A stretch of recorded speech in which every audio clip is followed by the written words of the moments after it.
berkenaan dengan benarkah Sanusi bakal didakwa minggu hadapan, 2 minggu lagi. Kemudian tabung haji telah mengesahkan, Perdana Menteri telah mengesahkan bahawa MOF akan mengembalikan aset tabung haji kepada tabung haji dan membenarkan dakwaan selama ini bahawa PAS adalah kaki fitnah, tuan-tuan. Kaki fitnah, kaki penyebar kaki fitnah, memang pemfitnah nasional adalah daripada geng-geng PAS dan walaon-walaon yang tak takut dengan hukum Tuhan, yang tak takut dengan dosa-dosa memfitnah. Yang penting dia fitnah dulu kan?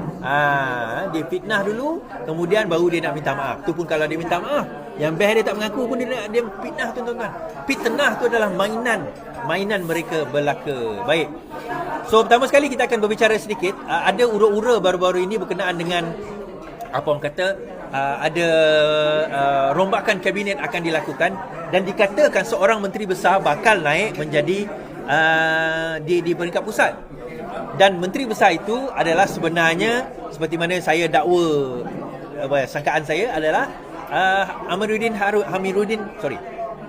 Syari. Bukan Amiruddin Harun, itu Amiruddin Harun. Amiruddin Syari iaitu menteri besar Selangor. Namun begitu, beliau telah menafikan dakwaan ini. Okey, kita dengar. Amiruddin nafi spekulasi akan anggotai jemaah menteri. Menteri Besar Selangor Amiruddin Syari menafikan spekulasi dia akan dilantik ke jawatan dalam kabinet Perdana Menteri yang bakal dirombak. Naib Presiden PKR itu menjelaskan dia tidak mengetahui dari mana sumber kabar angin itu. Desas-desus mengatakan saya hendak ke kabinet ini sejak tahun 2022. Saya sendiri tak dengar sebarang perkembangan yang terbaru. Apapun semua keputusan tersebut terletak kepada prerogatif Perdana Menteri, katanya di petik utusan. Amiruddin dilaporkan berkata sedemikian setelah merasmikan Expo Hartanah dan Perumahan Selangor 2023 di Shah Alam hari ini. Adun Sungai itu juga dipetik berkata, kerajaan berhasrat melaksanakan agendanya untuk rakyat. Bagaimanapun dia berkata Anwar akan berbincang dengan pucuk pimpinan parti dan kerajaan perpaduan sebelum melantik menteri baru. Perbincangan mengenai rombakan kabinet bermula setelah jawatan Menteri Perdagangan Dalam Negeri dan Kos Sara Hidup selepas kematian Allahyarham Salahuddin Ayub pada Julai lalu. Desas-desus tersebar mengenai siapa yang akan keluar dan dilantik dalam kabinet baru setelah Anwar mengaku akan berfikir untuk merombak kabinet, tetapi kemudiannya menjelaskan dia tidak ada keperluan mendesak untuk berbuat demikian. Pada Rabu lalu, sumber di Jabatan Perdana Menteri berkata kemungkinan rombakan kabinet akan menyaksikan pemimpin dari peringkat negeri dinaikkan ke jawatan persekutuan. Satu sumber mendakwa rombakan itu hanya akan dilakukan setelah berakhir pilihan raya kecil pada 7 Oktober ini. Now, Datuk Seri Anwar sendiri telah menyatakan di dalam komentar beliau bahawa tidak akan ada berlaku sebarang rombakan sebenarnya. Rombakan secara dalaman itu ada, serombakan secara dalaman itu possible berlaku. Kita tak menafikan daripada peringkat KSU, peringkat TKSU, peringkat pengarah dan sebagainya akan berlaku reshuffling di peringkat-peringkat tertentu. Tetapi untuk mengatakan rombakan itu berlaku secara keseluruhan, menurut Datuk Seri Anwar, ini bukan saya cakap, berkemungkinan besar tidak akan berlaku. Namun begitu, menteri baru dilantik menggantikan arwah Salahuddin, ya betul, itu kita tidak nafikan. Memang perlu ada keperluan kepada melantikkan jawatan menteri baru yang sekarang ini dipangku oleh apa orang kata YB Fuzia Saleh daripada Parti Keadilan Rakyat, Senator YB Fuzia Saleh yang sekarang ini memangku jawatan timbalan Menteri KPDN. Namun begitu, keperluan itu mendesak dan itu juga merupakan kuota daripada amanah dan amanah perlu segera meletakkan nama. Ada beberapa nama telah dicadangkan, tapi kita lihat nanti bagaimana dan apakah yang akan ditentukan oleh Parti Amanah itu sendiri dan mungkin juga oleh Perdana Menteri itu sendiri. Baik. Cerita sebelum kita cerita yang lebih lanjut berkenaan dengan cerita apa orang kata Sanusi ni, tuan-tuan. Saya nak bawa satu kisah tadi saya terbaca. Alright. Tentang Syahidan Kasim memberi komentar terhadap UMNO. Kita baca. Mat Hassan kian kurang arif membaca politik, kata Syahidan. Syahidan Kasim hari ini mengingatkan UMNO agar tidak mudah mempelikirkan PN berdasarkan parti itu yang didakwanya tidak lagi hebat seperti dahulu. Dia yang pernah memimpin UMNO dan menjadi Menteri Besar Polis itu berkata tanpa gelombang hijau sebelum ini pun PN mampu memenangi 74 kerusi parlimen semasa PRU ke-15 dilangsungkan. Menyasarkan kenyataan itu kepada timbalan Presiden UMNO Muhammad Hassan Syahidan berkata sebenarnya tidak wujud pun gelombang hijau, sebaliknya menganggap ia hanya gelombang rakyat. Tok Mat ni dari dulu semakin hari semakin kurang arif tengok politik, katanya. Pada 28 September lalu, Muhammad menganggap kekalahan besar UMNO dalam PRU lalu bukanlah disebabkan oleh gelombang hijau, sebaliknya hanya kerana undi protes dari penyokong parti itu. Orang kata ada green wave, saya kata tak ada green wave. Sebenarnya banyak undi protes dan itu saja. Orang masih sayangkan UMNO, jadi UMNO sekarang kita akan buat sesuatu untuk memperkasakannya. Mengulas lanjut, Syahidan berkata istilah gelombang hijau itu digunakan untuk memperlekehkan PAS yang memang dikenali sebagai menggunakan logo berwarna hijau. Sebaliknya, penafian tersebut berkata kata Syahidan PN memperoleh 74 kerusi berbanding UMNO cuma 24. Kena ingat tu, jangan cakap seolah-olah hebat. Tak hebat, UMNO sudah tak hebat. UMNO cuma hebat sebab bangunan dia besar, katanya. Syahidan yang kini menjadi ahli PAS juga memberitahu UMNO sudah mengubah prinsip perjuangannya apabila tidak lagi mengutamakan agenda Melayu setelah bersama DAP. Justru dia yakin pengundi pelangai khususnya warga Felda akan bersama PN. Pada pandangan saya, pengundi di Pelangai dan kawasan Felda, pengundi diam. Mereka nak mengundi tapi tak nak heboh dengan naikkan bendera semula. Kebanyakan mereka orang BN tapi tak puas hati pasal kes UMNO bersama DAP. Baik, saya komentar sikit benda ni, tuan-tuan. Semasa saya pergi saya pergi penamaan calon Pelangai tempoh hari, saya dapat saksikan beberapa perkara. Mungkin saya tersilap, tapi yang ni kita lihat. Bila ramai rakyat yang turun dalam penamaan calon, saya pergi kerana kebetulan saya ada program dekat Bentong masa tu, saya pergi penamaan calon. Kita adalah segolongan orang daripada Pakatan Harapan yang turun, antaranya YB Hulu Langat, saya sendiri, ahli MPP seperti Ryan, kemudian saya jumpa juga Napsiah dan sebagainya.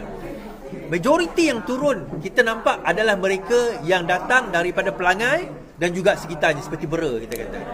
Tetapi bila kita tengok di other side, majoriti yang turun daripada PAS itu sendiri bukan daripada kalangan orang Pelangai. Kita nampak majoriti. Kenapa saya tahu? Sebab orang Pelangai sendiri tahu. Kami pun tak kenal siapa orang kat sebelah sana, dia kata. Dan mereka bawa bas untuk nak nampakkan penamaan calon itu ramai. Tetapi tak ramai juga, tak boleh menandingi apa yang diturunkan oleh Barisan Nasional pada waktu itu. Okey, itu yang pertama. Kedua, yang menariknya, betul kalau kita tengok demografik PAS Perikatan Nasional dan juga Barisan Nasional di Pahang, dia ada 17 PN, 17 BN, kemudian 8 Pakatan Harapan. Nah, daripada situ sendiri, Pakatan Harapan dan juga Barisan Nasional terus bergabung untuk membentuk kerajaan perpaduan. Antara yang pertama terbentuk iaitu di Pahang. Sekiranya lah katakanlah Pelangai itu tumbang tidak akan merubah apa-apa hakikat yang berlaku di dalam negeri Pahang pun. Kerajaan Pahang tetap orang yang sama, kerajaan negeri Pahang tetap di bawah kerajaan perpaduan, tidak akan ada perubahan besar yang berlaku. Namun begitu, kalau tidak ada perubahan besar yang berlaku, kenapa mereka beria-ia nak menunjukkan kemenangan yang mereka nak bawa ni? Dia macam ni, tuan-tuan. Sebenarnya menang atau kalah dalam pilihan raya kali ini, PN perlu menang. Kenapa? PN kalah kedua-dua pilihan raya di Johor. Kalau PN kalah sekali lagi pilihan raya ini, dalam tempoh kurang 2 bulan, PN telah kalah 3 pilihan raya dan itu meninggalkan satu kesan negatif yang buruk kepada imej Perikatan Nasional. Kita kena faham benda ni. Sebab itu Perikatan Nasional di Pelangai, dia akan mati-mati cuba nak memastikan mereka menang. Dan selepas ini kita akan ada pertandingan di Kemaman. Kita tahu Kemaman ni most likely PN akan menang. Tetapi kalau menang di Kemaman, benda tu tak pelik. Kenapa tak pelik, tuan-tuan? Dah memang dia dah menang sebelum ini dan dia dah menguasai negeri dan dah menguasai seluruh parlimen. Itu tak pelik. Tetapi kalau dia menang di Pelangai, itu satu benda menunjukkan, dia akan katalah, menunjukkan ada gelombang rakyat nak minta perubahan di negeri Pahang. Jadi itu yang dia nak. Kalau dia menang di Terengganu ni, dia macam tak ada benda yang pelik lah. Tak ada benda yang nak boleh dibanggakan dekat situ. Jadi kemenangan di Pelangai ni adalah satu benda yang dia nak boleh tunjukkan for the next PRN, kita kata. Untuk nak tunjukkan for the next, bukan PRN tapi the next month, the next year, menunjukkan bahawa kami masih ada sokongan kami kuat, terutama di Pahang. Kita kena ingat Pahang adalah benteng terakhir selepas Kelantan dan juga Terengganu. Setelah kejatuhan Kelantan Terengganu, Pahang adalah benteng terakhir. Sekiranya mereka gagal menguasai Pahang pada pilihan raya kali ini, bermakna mereka, dan di Pelangai terutamanya, mereka gagal untuk menguasai yang dikatakan sebagai gelombang hijau itu. atau gelombang rakyat yang mereka bangga-banggakan selama ini. Dan kita macam saya kata, gelombang rakyat, the so-called gelombang rakyat yang dimaksudkan itu sebenarnya tak ada pun. Gelombang rakyat itu bukanlah gelombang rakyat seluruh rakyat. Kalau kita tengok, hanya di bahagian pantai timur, sedikit di utara, kemudian Sabah Sarawak dia tak ada, di bahagian selatan tak ada, di bahagian tengah pun dia tak ada. Faham? Dia seolah-olah macam balance kat situ. So, berjaya disekat di peringkat tersebut. Jadi gelombang sokong rakyat ini masukkan itu sebenarnya tidak sampai ke peringkat yang mereka kehendaki, sebagaimana yang sepatutnya lah tak sampai ke peringkat yang mereka kehendaki. Jadi dekat situ penting sebenarnya pilihan raya kali ini PN cuba untuk nak menang dalam pilihan raya ini. Kalau mereka tak cuba menang, kalau mereka tak menang pilihan raya ini untuk kali ketiga berturut-turut, maka ia adalah satu perkara buruk lah, satu benda yang buruk untuk Perikatan Nasional itu sendiri. Ditambah pula hari ini semalam lah PAS telah mengatakan 5 jawatan tertinggi tidak akan bertanding. Tidak dipertanding, bukan tidak dipertandingkan, tidak ada perlawanan lah. 5 jawatan tertinggi PAS tidak ada perlawanan. Kemudian Harakah Delhi kata, beza di antara tak suruh bertanding, macam contoh dia kata UMNO tak bertanding, kami ni tak ada orang nak bertanding. Kita baca alright. Kita baca. Tak tanding 5 jawatan tertinggi, elak pergolakan besar. Keputusan PAS tidak mempertandingkan 5 jawatan tertinggi pada pemilihan parti sempena muktamar adalah satu usaha mengelak pergolakan besar ketika parti itu dalam keadaan kedudukan paling baik sejak ditubuhkan. Penganalisa politik daripada UKM, Profesor Madya Muhammad Taqiyuddin berkata, umumnya dalam mana-mana parti pun ada baik jika tiada sebarang pertandingan jika ia dapat mengelakkan pergolakan lebih besar. Katanya, langkah sedemikian dilakukan bagi memantapkan agenda yang telah dirancang bagi mengelakkan sebarang risiko dan potensi perpecahan dalam parti. Ini saya nak cerita tuan-tuan. Kenapa tidak berlaku pertandingan dalam 5 jawatan tertinggi PAS ini? Kita kena faham ini. Yang pertama, PAS sebenarnya telah berjaya membersihkan parti mereka. Ya, kita mengakui perkara ini. PAS telah berjaya membersihkan parti mereka daripada siapa? Kita kena faham bahawa PAS ada 2 kelompok. Okey, sewaktu bersama Pakatan Rakyat, PAS ada kelompok yang menyokong UMNO, iaitu Haji Hadi, dan yang menyokong Pakatan Harapan, Pakatan Rakyat pada waktu itu, iaitu DAP dan juga Parti Keadilan, iaitu siapa? Golongan daripada Mat Sabu dan sewaktu dengannya. So berlaku perpecahan yang dahsyat pada waktu itu sehingga tertubuhnya amanah. Okey, itu yang adalah kaedah ataupun langkah pertama mereka lakukan untuk menghapuskan golongan yang anti Hadi. Pada waktu itu Hadi memang ia nak membentuk UG, Unified Government, bersama dengan UMNO. Kemudian berlaku mufakat nasional, kejatuhan kerajaan yang kedua, mereka nampak kenapa? Okey, kita kena faham dahulu. Kenapa Hadi nak bergabung dengan UMNO? Hujung ceritanya Hadi faham setelah puluhan tahun dalam politik, dia perlukan duit. Tanpa duit dia takkan boleh nak bergerak. Maka puluhan juta mereka perlukan daripada UMNO, dan begitulah kaedah bagaimana PAS pada waktu itu menggunakan UMNO untuk mendapatkan dana bagi pilihan raya. Setelah itu, bila kerajaan telah tumbang, yang naik yang naik adalah Bersatu. Bila naik Bersatu, mereka tahu tuan master mereka telah beralih daripada UMNO yang mana telah lemah kepada Bersatu. Pada waktu itu Hadi pun mengalihlah sokongan mereka kepada Bersatu. Tetapi ada satu golongan di dalam PAS sendiri mengatakan bahawa tak, rakan kita masih setia dengan, kita kena masih lagi setia dengan UMNO. Siapa? Antaranya adalah Takiri. Takiri yang menuduh golongan yang keluar daripada PAS membentuk amanah itu sebagai munafik haraki. Sekarang ini dia telah disingkirkan. Antara lain juga Nik Abdoh pada waktu itu yang mengatakan kita kena bersama dengan UMNO, kita tak boleh bersama dengan Bersatu, katanya. Tetapi Hadi mengatakan tidak, kita kena bersama dengan Bersatu. Sekali lagi, motivasinya adalah duit, motivasinya adalah dana. Kita tahu tuan-tuan bagaimana dalam sekelip mata Perikatan Nasional terutama PAS boleh menggunakan dana yang begitu banyak. Kita tahu PAS ni bukan parti kaya. PAS tidak pernah jadi kerajaan persekutuan. PAS tidak pernah jadi kerajaan persekutuan di mana mereka memerintah sebelum ini. Tetapi apa yang berlaku adalah, kita kena faham satu perkara. Bila dia jadi kerajaan negeri, dia pegang Terengganu dan Kelantan, itu dua negeri miskin. Negeri miskin yang mereka terpaksa nak kena jaga dalam keadaan mereka tak cukup duit. Okey, itu yang pertama. Bila mereka menjadi kerajaan pusat pada tahun 2020, mereka tidak melepaskan peluang. Peluang apa? Peluang untuk memastikan bahawa dana mereka tidak terlepas. So, daripada cara itu, mereka beralih kiblat mereka. Daripada UMNO, mereka beralih kepada Bersatu. Sehingga kan perlawanan dengan UMNO di Johor, perlawanan dengan UMNO di Melaka, mereka bertanding melawan UMNO. Sanggup mereka menidakkan sehingga UMNO menuduh mereka kini sebagai pengkhianat. Di mana sebelum ini mereka lah yang bersama dengan UMNO, orang kata bergabung dengan UMNO untuk menentang pada waktu itu Pakatan Harapan. Setelah mereka lihat UMNO lemah, kemudian yang kuat adalah Bersatu, Hadi terus mengalih kiblatnya kepada Bersatu. Hujungnya tuan-tuan, dia adalah al-fulus wal mampus fi dunya wal akhirah. Fulus tuan-tuan, duit. Sebab itu mereka ada dana nak pergi sogok pengundi. Ada dana, wallahi nak undi ni, wallahi tuan-tuan. Tuan-tuan fikir dia orang dapat dana daripada mana? PAS tu dapat dana daripada mana? Kelantan negeri miskin, Terengganu negeri miskin, Kedah negeri miskin. Dia dapat dana daripada mana? Akhirnya tuan-tuan, kita kata dana mereka adalah daripada duit yang disakau dan duit judi. Saya tak kata PAS ambil duit judi. Saya tak kata PAS terima duit judi. Tetapi duit judi itulah yang menjadi salah satu pendana di dalam PAS. Mungkin diterima oleh orang lain. Saya tak kata PAS terima, tapi dia menggunakan duit judi yang haram itu untuk mendanai pilihan raya mereka. Ini yang berlaku.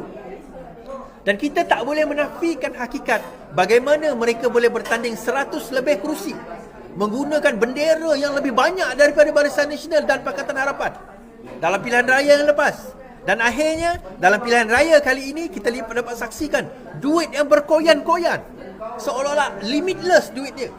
Dia boleh belanja sesuka hati dia dan mereka menang. Kita tahu secara hakikatnya sekurang-kurangnya mereka berbelanja 8 juta untuk iklan TikTok dan juga iklan di Facebook dan YouTube. 8 juta tuan-tuan yang kita identify yang dia orang belanja. Pakatan Harapan tak sampai 100,000. 8 juta mereka belanja. Mana datang duit tu? Kita persoalkan. Ini saya tak cerita PAS, saya cerita Perikatan Nasional secara keseluruhan. 8 juta termasuk PAS. Kita tak boleh nafikan perkara tersebut. Jadi, bila 5 tertinggi ini tidak bertanding, dia bukan satu benda yang pelik. Kenapa tak bertanding? Dia orang tahu. Siapa yang cuba lawan presiden, timbalan presiden, naik presiden, most likely dia akan selepas ini dia akan disingkirkan. Dia akan dikeluarkan. Dan mereka tahu kalau mereka dikeluarkan, dia orang tak boleh pergi ke mana. Sebab dia orang yang kuat maki Pakatan Harapan, kuat maki DAP, kuat maki UMNO. Dia orang tahu dia tak boleh pergi mana. Karier politik dia akan tamat. Dan bukan setakat dia kuat maki tuan-tuan, kuat fitnah. Ni saya nak cerita tentang tabung haji pula ni. Baik, kita baca. MOF serah semula aset tabung haji Anwar. Kuala Lumpur.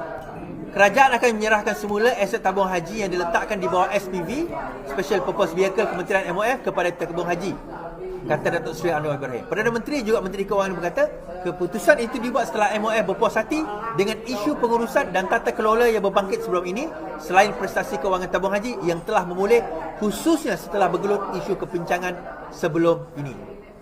Okey, bagi yang tak faham cerita tabung haji ni, saya cerita. Tabung haji sewaktu diambil alih oleh Pakatan Harapan tahun 2018, setelah dibuat audit yang betul-betul audit, rupanya ada masalah keuangan.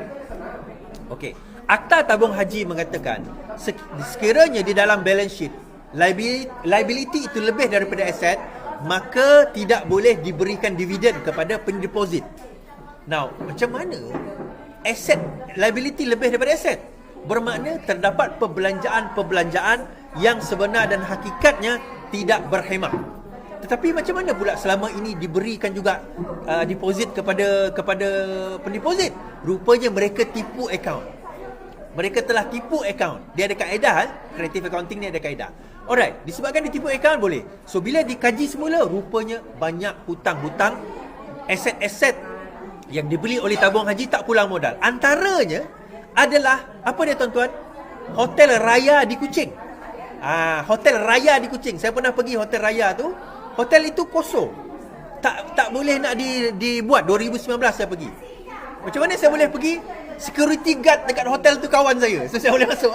Saya tengok, oh ni hotel dah siap.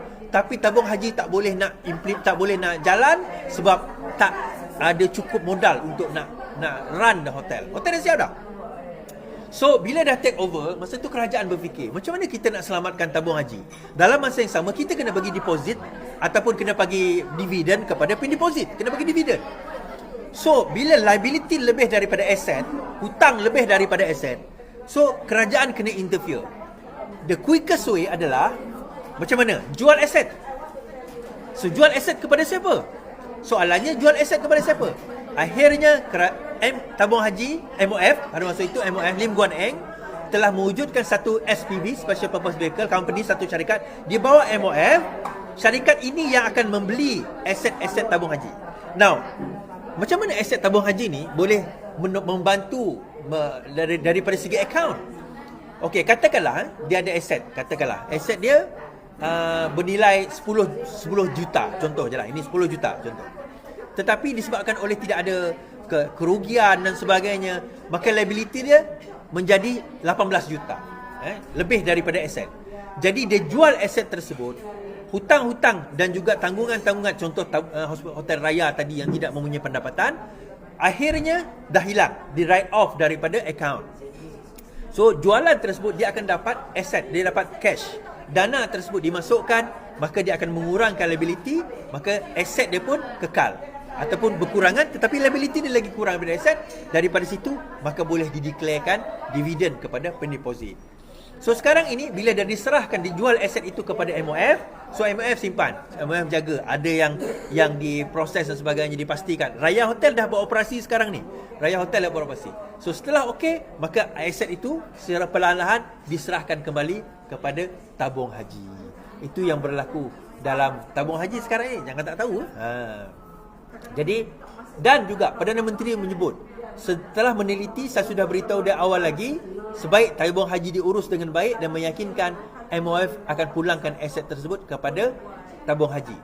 Ini juga untuk mematikan fitnah kepada Menteri Keuangan ketika itu, dan kononnya sudah memindahkan aset itu kepada bukan Islam, katanya. So jawapan dia, aset itu tidak dipindah pun kepada orang bukan Islam, dan itu adalah fitnah daripada walaong-walaong yang memang sakit hati dengan Pakatan Harapan.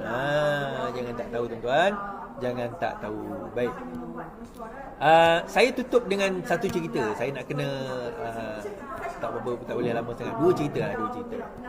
Pertama, saya nak bawa cerita projek buku ni. Okey. Razi Jidin, pegawai Razi Jidin dikatakan ditangkap berkaitan dengan projek buku Jacob.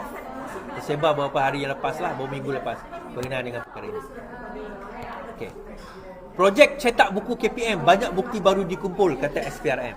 SPRM mendedahkan agensi itu berjaya mengumpulkan banyak bukti baru dalam siasatan isu rasuah berkaitan projek pencetakan buku di Kementerian Pendidikan Malaysia yang sebelum ini berada di bawah Razi Jidin.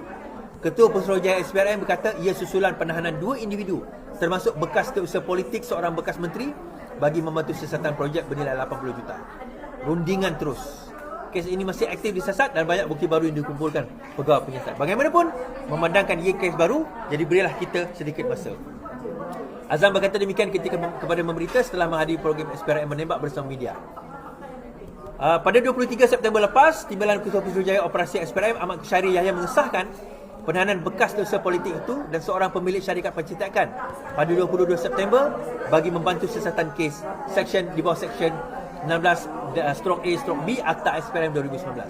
Sementara itu, mengulas mengenai kegusaran orang ramai berkenaan isu kekurangan bangsa putih. Okey, yang ini kita bawa kemudian. Kemudian yang kedua ni berkenaan dengan apa orang kata, Sanusi. SPRM telah menghantar kertas siasatan investigator paper bagi dua kes, iaitu melibatkan pegawai kanan Kementerian Sumber Manusia dan Menteri Besar Muhammad Sanusi Muhammad Noor kepada Peguam Negara untuk tindakan lanjut. Ketua Pesuruhjaya SPRM Azam Bakri menjelaskan IP untuk 5 pegawai kanan KSM yang didakwa terlibat dalam kes rasuah pengambilan pekerja asing dihantar kepada AGC 2 bulan lalu. Kami masih menunggu keputusan AGC berkenaan kes itu. Katanya ketika sidang media, Azam juga menjangkakan AGC akan membuat keputusan berhubung siasatan terhadap Sanusi berhubung dakwaan rasuah dan salah guna kuasa dalam isu REE di Kedah dalam tempoh 2 atau 3 minggu lagi. Pada Mei lalu, Malaysia Kini melaporkan 5 pegawai KSM dipecat, manakala seorang lagi pindah ke Jabatan Pengetahuan Awam susulan skandal tersebut. Kesemua pegawai adalah lantikan Menteri Sumber Manusia sebelum ini, iaitu V. Siva Kumar yang sekarang ini, yang kemudian mengesahkan pemecatan itu dan berkata ia bagi memastikan kementerian dapat berfungsi dengan baik. Berkenaan dengan kes RE pula, pada Jun lalu, seorang pegawai kanan Perbahanan Besar Menteri Kedah dan seorang wanita ditahan SPRM bagi membantu siasatan kes rasuah lebih 13 juta serta salah guna kuasa membabitkan isu berkenaan. Okey. Now, yang menariknya apa? Yang menariknya sebab ini berkaitan dengan Sanusi. Dan ni orang tak berapa pick up sangat. 2-3 minggu lagi cerita tentang Sanusi ni, berkemungkinan Sanusi akan didakwa atau tidak didakwa. Okey, yang itu sekarang ini maksudnya siasatan terhadap Sanusi mengenai kes REE ini telah lengkap. Siasatan mengenai kes Sanusi ini terhadap REE ini telah lengkap. Jadi telah diserahkan kepada AGC, AG Chambers, Peguam Negara, pejabat Peguam Negara, Jabatan Peguam Negara. Maka Jabatan Peguam Negara terpulang kepada mereka untuk nak devise sama ada nak dakwa ataupun tidak mendakwa. Jadi apa tujuan penahanan dua saksi tersebut? Saya percaya penahanan dua saksi itu adalah sebagai saksi utama dalam kes ini. Berkemungkinan mereka pecah lubang, tuan-tuan. Saya tak tahulah pecah lubang tak pecah lubang sebab salah seorang saksi tersebut adalah bekas calon PAS. Bekas calon PAS. Dan juga kalau tak silap saya dilantik dalam jawatan tertinggi GLC di negeri Kedah itu sendiri. Jadi kita tengok nanti sama ada perkara ini akan membawa Sanusi, mengheret Sanusi ke muka pengadilan. Dan terbaru juga kita tengok ada ura-ura Muhyiddin Yassin berkemungkinan, dan bukan berkemungkinan, sekarang ini sedang disiasat berkaitan dengan kes 700 juta penyerahan apa, tuan-tuan? Penyerahan projek kepada sebuah syarikat yang lebih mahal daripada Berjaya Group yang masuk tender untuk membekalkan kenderaan-kenderaan pejabat awam. 700 juta lebih mahal. Berjaya Group masa itu dengan Nazar telah masuk dalam satu jumlah pada zaman Pakatan Harapan. Bila masuk Muhyiddin Yassin, dia telah menganugerahkan projek tersebut kepada sebuah syarikat yang memberi quotation 700 juta lagi mahal daripada yang diberikan oleh Berjaya dan juga oleh Nazar Group. Dan mereka telah diberikan projek itu, tender itu telah diberikan kepada syarikat tersebut. So sekarang ini siasatan telah dibuat, laporan polis telah dibuat dan siasatan sedang dijalankan. Adakah, dan itu direct nego, dan adakah perkara tersebut dikatakan berkaitan dengan salah guna kuasa? Jadi itu ada kemungkinan akan mengheret Muhyiddin Yassin ke dalam salah satu lagi skandal. Dan yang terbaru baru-baru ini kalau kita tengok, Muhyiddin Yassin itu sendiri dikatakan dilepas dan dibebaskan daripada pertuduhan.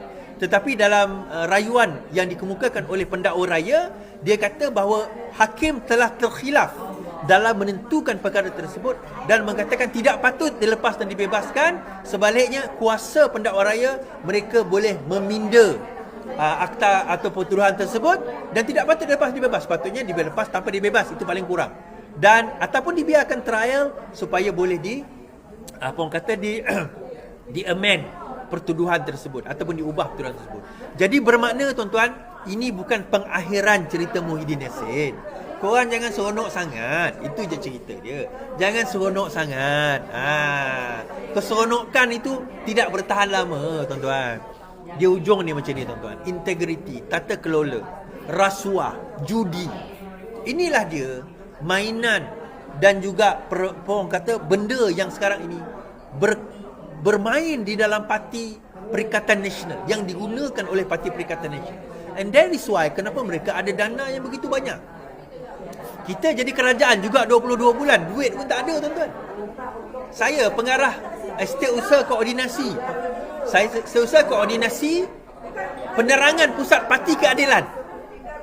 Ni kita tengah buat program ni. Hotel kami ni, hotel paling murah, tuan-tuan. Cikai punya hotel. Tapi Inilah hotel kami. Nak macam mana? Kami tak ada buat kat hotel 5 bintang sebab bajet tak besar. Tapi yang penting kita usaha. Kita tetap buat program. Sebab kita tak sakau. Kita tak sakau, tuan-tuan. Dana pun cari sendiri lah. Tapi mereka kalau buat program tak sah kalau tak 5 bintang.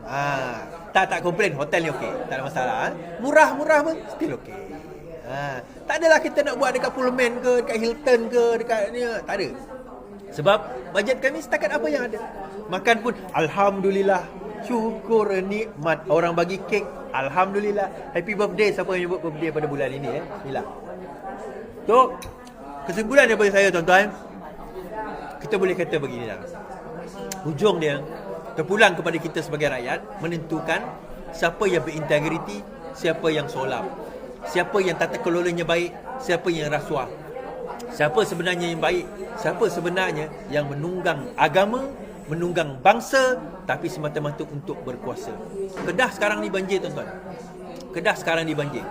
Sanusi punya mulut kata itu bala. Maka itu bala lah kepada orang Kedah. Sanusi kata, bukan saya kata.